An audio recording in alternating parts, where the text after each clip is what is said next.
আসসালামু আলাইকুম।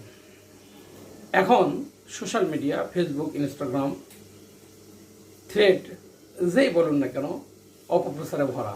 মনে হচ্ছে একটি গুজবকারী দেশটাকে কিনে নিয়েছে অথবা মনে করেছে তাদের রাজত্ব। কিন্তু এখনকার মানুষ অনেক সচেতন, কেউ কারো কথা শোনে না, নিজেদের বুদ্ধি, জ্ঞান এবং বিবেক দিয়ে কথা বলে, চিন্তা করে এবং সিদ্ধান্ত নেয়। তো আমি ছোট্ট একটা ক্লু দেই, আপনি বুঝবেন কেমন করে সে গুজবকারী।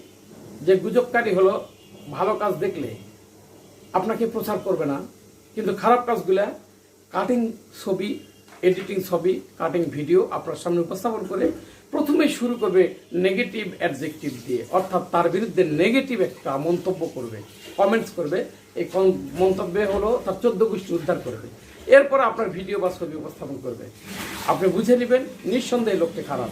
ভালো লোক কখনো অপপ্রচার এবং গুজবে লিপ্ত থাকে না। আর ভালো লোক চেনার উপায় হলো তারা একান্তই কষ্ট পাইলে আপনাকে এভাবে বলবে যে আপনার মতো একজন ভালো মানুষ, একজন মৌলানা মানুষ অথবা একজন সিনিয়র সিটিজেন, অথবা বলবে যে আপনি একজন সামাজিক আন্দোলনকারী, আপনার অনেক ভূমিকা আছে, সেক্ষেত্রে আমরা আপনাদের এই জায়গাটায় আপত্তি মনে করলাম। এই ধরনের কাজ থেকে আপনাকে বিরত থাকার জন্য আমরা অনুরোধ করছি।